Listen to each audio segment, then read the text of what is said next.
Good evening and welcome to the first sports overtime of the 2012 football season. I am Jeff Johnson. Some teams got started last night, but the high school football season really got into full swing tonight. We have highlights from 12 games, including a rematch of what turned out to be a really close and even more important contest last year between Manistee and Ludington. Eric Lloyd was in Ludington for the game. He tells us if they could repeat the drama from last year. Hey, Jeff, these rival schools are separated by a mere 28 miles, but last year's season opener, it was only by a point, with Manistee winning 40-39. Now the Chips needed that win to qualify for the postseason, while the Orioles got hot late to still make it. Now Ludington didn't need to win the season opener last year, but they're looking for payback against Manistee tonight. Early on, it looked to be Ludington's game as dual-threat junior quarterback Chad Large sweeps left and outruns nearly every Chippewa on the field for their second touchdown and a 14-0 lead. But the Chips shrugged off their first game jitters in the second quarter, with senior Evan Slawinski dropping it into the waiting arms of fellow senior Jared Knapp, 14-14. Heading into the third, both offenses exploded. This time it's Manistee's Mason Swiderski finding Dustin Simmons for the lead, 20-14. On the Orioles' next possession, Large shows he has quite the arm to go with his legs, finding the big man Jacob Kaczynski for the 60-yard touchdown. Extra point was blocked, knotted at 20. Chips respond with their deception on offense. This time Slawinski calls his own number, sneaking into the end zone for the 28-20 lead. Ludington ties it up before the quarter change, but Slawinski soon finds Swiderski once again with just over 7 minutes left. Chips up 8 after the 2-point conversion. Orioles running out of time, less than a minute to go. Large throws it up to Trevor Ward for the clutch touchdown, but wait, that piece of laundry belongs to him. No touchdown, still down 8. Back the Orioles up 15, and they try again, and once again War is trusted to make the play, and wouldn't you know it, sweet redemption. The dive pulls Ludington within 2. Unfortunately, fate had other plans for the Orioles, and the 2-point fails, giving Manistee head coach Gus Kapolka his first win in Ludington, their biggest rival. From the end of last year to this year, we have a countdown clock, in our school. We talk about it when we come in for our No Excuses Club in the spring. We talk about when we lift in the summer. This is what we count down to. This is what we point to as, our big game on the schedule. The Chips have now won 3 of the last 4 season openers against Ludington, but now have a short week to prepare for a tough opponent.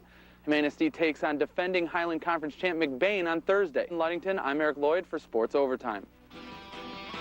Wow, great game once again. Kingsley now for an emotional night and a big game as the Stags welcome in a St. Francis team that made it all the way to the semis last year.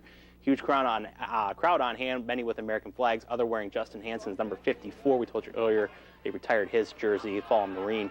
To the game, bad news for the Stags right off the bat. Tristan Eichenroth on the toss around right end, hit hard by Jake Summers from the Glads. Eichenroth would be helped off the field, nursing an arm injury. Tough blow for Kingsley, but they show off some depth in the backfield, get Travis DeBello involved in the offense, taking the one off the right tackle for a 5-yard gain.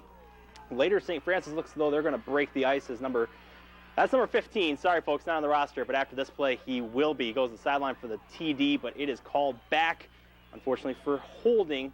That's as close as the Glads would come to hitting the end zone. Kingsley shutting them out, 18-0.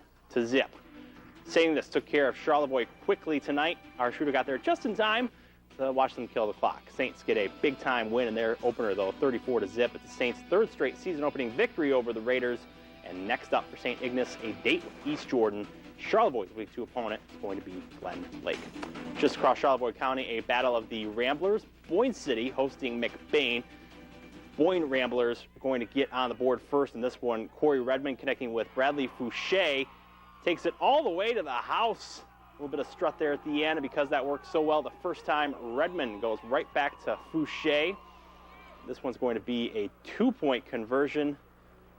Nice throw, nice catch, keeping his feet in the end zone. 8-0 lead. Then Boyne strikes again. This time it's going to be on the ground. Malik Smith, he's going to bust loose on this handoff. Watch him go off to the races. Maybe getting a little bit tired. 78 yards. It's a long distance for the touchdown. Boyne goes up 14-0 at that point. Nice little hop at the end, and they would hold on to get the best McBain 22-14. How about another Lake Michigan Highland crossover? Kalkaska paying a visit to Pine River tonight. First drive of the game, Will Noble throws a quick pass to Caleb Hauser, but Hauser is going to turn it into a big gain.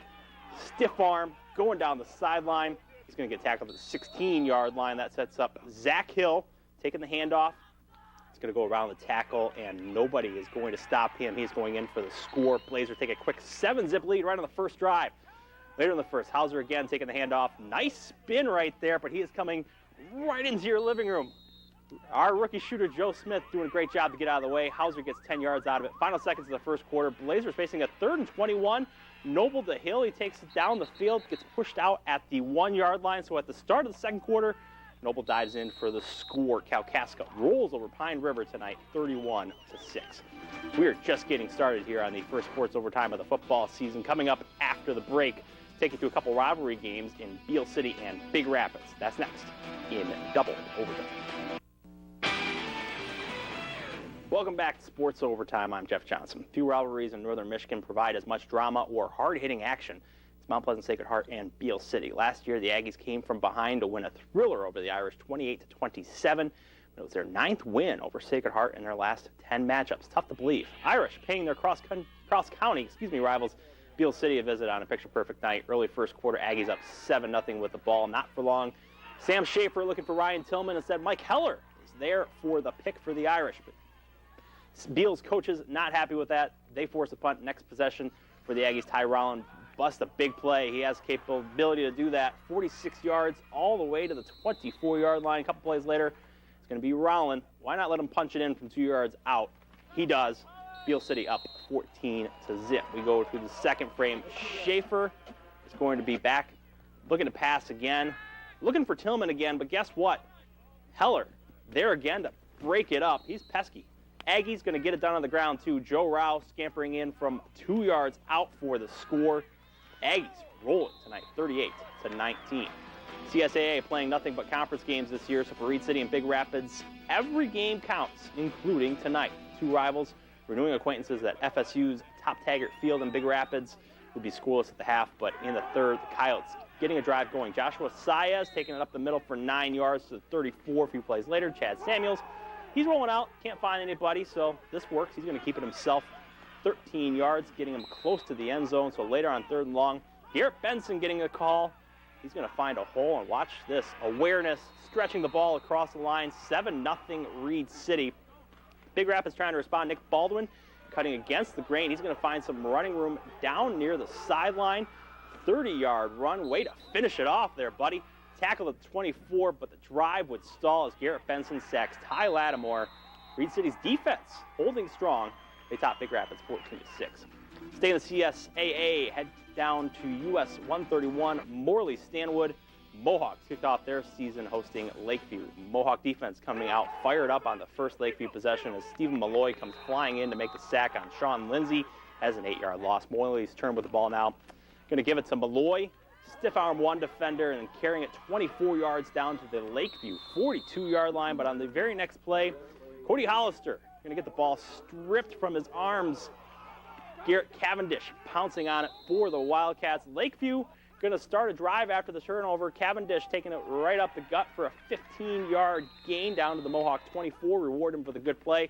Later, 3rd and goal for the Wildcats. Sean Lindsay tries to score on the rollout, but he is tackled inside the 1-yard line, just short. Look at that. So close. 4th and goal. Jared Taylor powering it in. Lakeview scores the Week 1 win, 24-8 over Morley Stanwood. One more stop on the Central State swing. Chip Hills made the playoffs last year, but Montcalm missed it by 1 game. Queen taking us to the second half. Warriors up 27-16. CMU alum Matt Burning roaming the Chip Hills sideline tonight. To the highlights, Keegan James drops back for the Hornets looking for Lucas Emmons.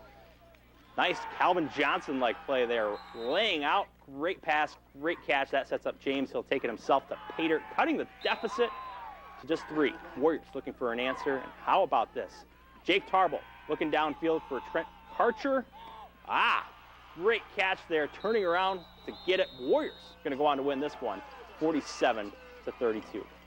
We've got 9 games down, but still 4 more to go. We're going to head across the bridge for some 8-man football in Cedarville and Petoskey's opener at Sault Ste. Marie. That's going to be next. Triple Overtime. Triple Overtime starts with the Petoskey Northmen. They have been a buzzsaw the last few years, going 34-8 over the last 4 seasons and taking home a pair of Big North titles. Northmen have to replace some key players, though, and their replacements are going to have to step up starting tonight in Sault Ste. Marie. They had some rain. That brought some umbrellas out at halftime. And the rain did not stop Petoskey's Tony DiAugustino, though. This is the second half kickoff. He is going to bring it out to midfield, giving the Northmen excellent field position. Blue Devils Austin Brown making a saving tackle, avoiding the touchdown there. Sault Ste. Marie defense tightened up here, forcing a fumble. Wetness helps too. That gives them life once again. Big moment according to Jim Lee Hockey. Third quarter, the Devils drive to the 5-yard line, 4th down and 2. They talk about it. Play choice, a fade route to the right corner of the end zone. Rashawn Anderson, but DiAugustino tipping the ball just enough to end the threat. Petoskey coaches giving the Northmen D some high fives heading back to the sideline. Defense wins it for him. Petoskey shutting out Sault Ste. Marie 21-0.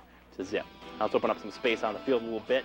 Cedarville playing only 8-men game against Posen. Last year's opener, Cedarville trounced them 39-0. Vikings seeking revenge this time. First play from scrimmage for the Trojans. Hayden Barbeau going right. Deking Brandon Dietz going left and finally brought down by John Zaborny.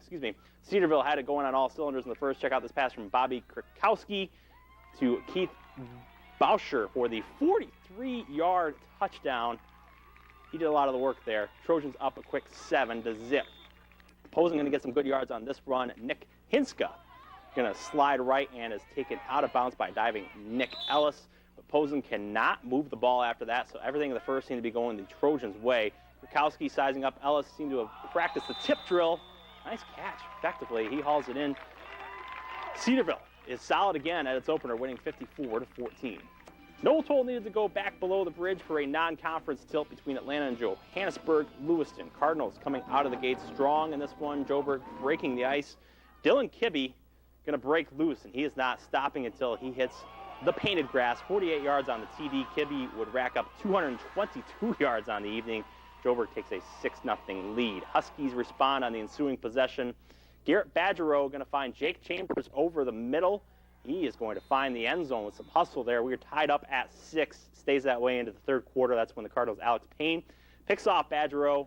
That sets up Joburg deep into Atlanta territory and lead to Dylan Cushman. He is going to power it in from 13 yards out. And when we say power it in, look at that. Joburg going up 12-6, and they would hold off the Huskies by a deuce, 28-26. Last stop of the night takes us to Alcona, where the Tigers host Rogers City. We're going to pick this game up. Still scoreless. Alcona going to play action. Cody Franklin hit Josh Mead. Nothing but green grass in front of him. Don't trip. He didn't. Tigers take a 6-0 lead. Later in the first, Alcona goes back to the play action, but this time Franklin looks a little wet out there, loses the grip on the ball. Rogers City covers up the fumble, but they could not, unfortunately, capitalize on offense. So the second quarter now, Rogers City, Chris Lopez under pressure, looking for a receiver. Garrett Norling making the acrobatic interception. Way to hold on to it there, young man. Very next play, Alcona taking advantage. Eric Hampton busting through the Huron D, taking it deep into Rogers City territory.